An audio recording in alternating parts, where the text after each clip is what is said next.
Yes, the next story is a lot of stories because it is 9.0.5.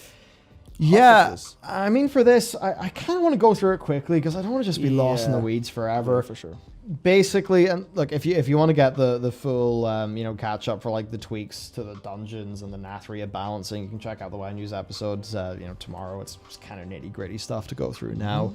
One of the big things though that happened is that Valor is now awarded immediately upon completion of a dungeon instead of looting from the chest, and that is because it used to be after the patch came out that somebody could complete a Mythic Plus dungeon, not get their loot at the end because they hadn't clicked in the chest yet, be booted from the group. So basically this is griefing.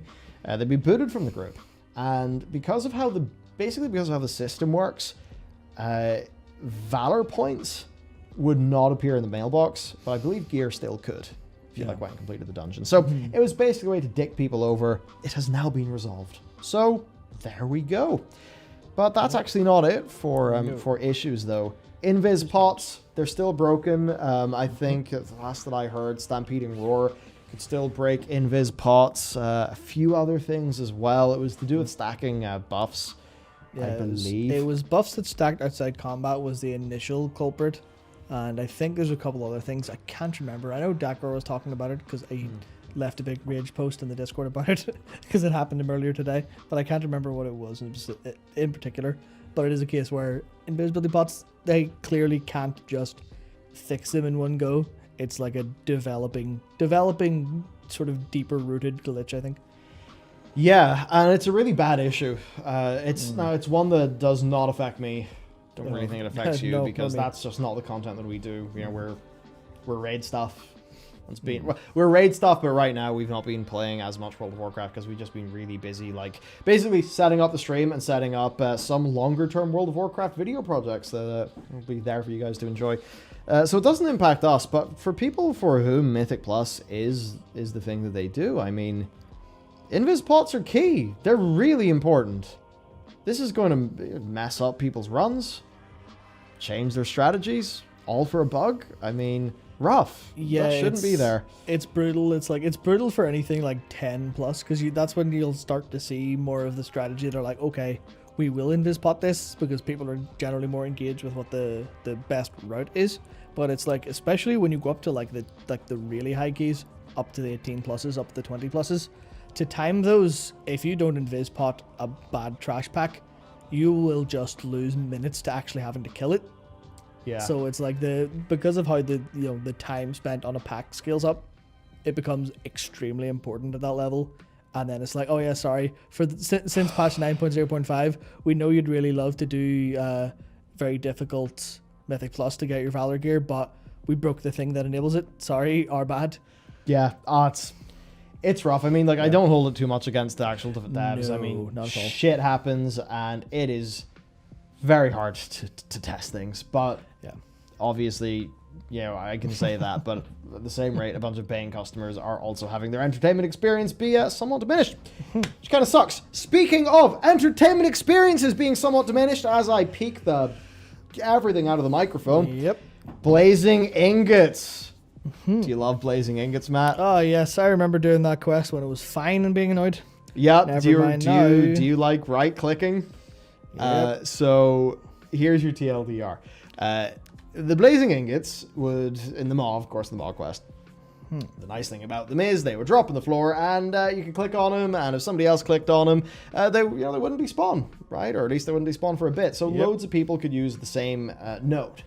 Now, this is the sort of thing that makes sense in a post-Legion World of Warcraft, because in Legion, they basically started being a bit more Guild Warsy with their outdoor world tagging and looting rules.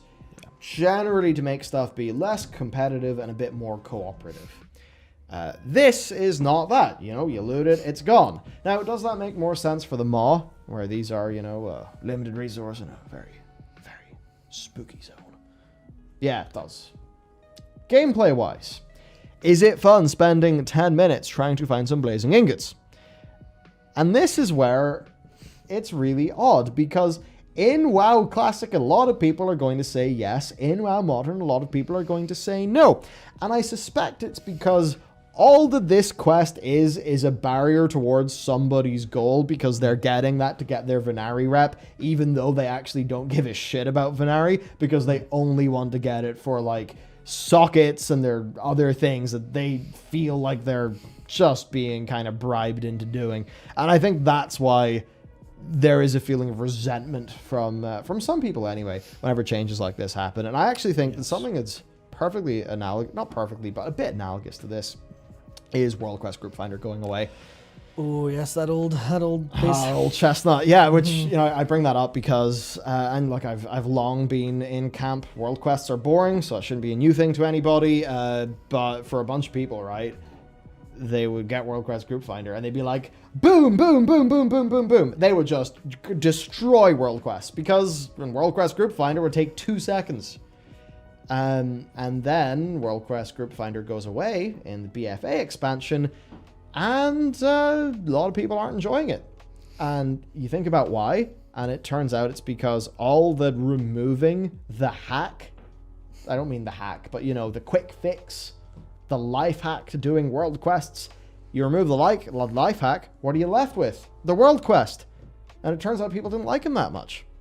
So I think it's a similar... It's kind of a similar thing going on. Yeah, I just thought of a really strange analogy for how that kind of feels. It's like, imagine you leave your apartment block or your house or wherever, and there's just a gate, but the gate's always open. So, or like maybe not open, but it's unlocked, so you kind of go, you swing it a little bit, you swing it outwards and go on with your day and leave it. But then, say you live in an apartment complex, suddenly landlord's like, no, this has to stay locked all the time, and you have to get, like, here's the key that's really fiddly, and unlocking it's really annoying.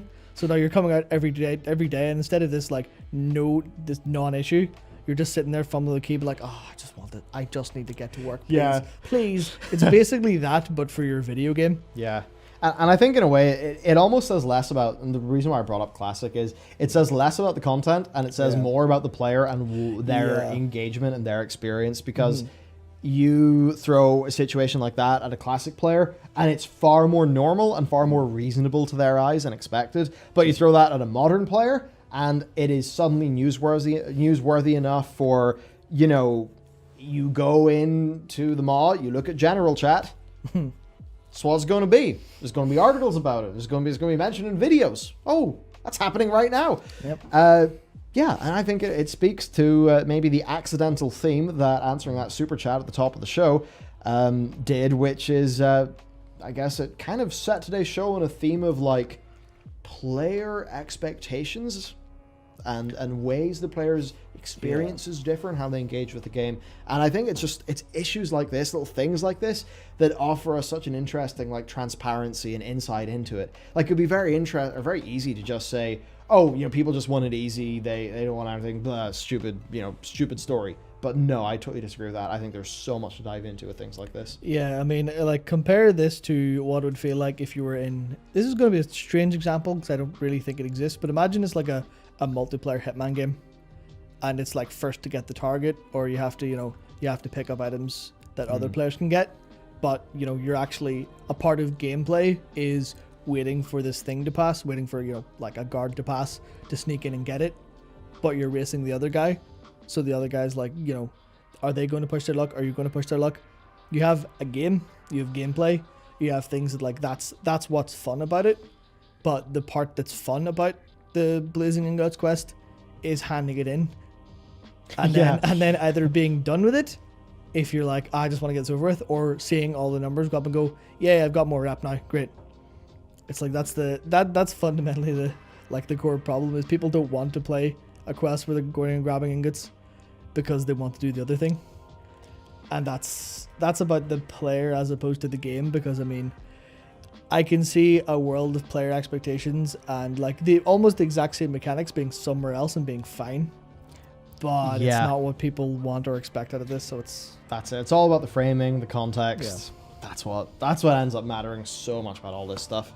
So with that done, I mean that is basically like that's kind of it for the WoW news.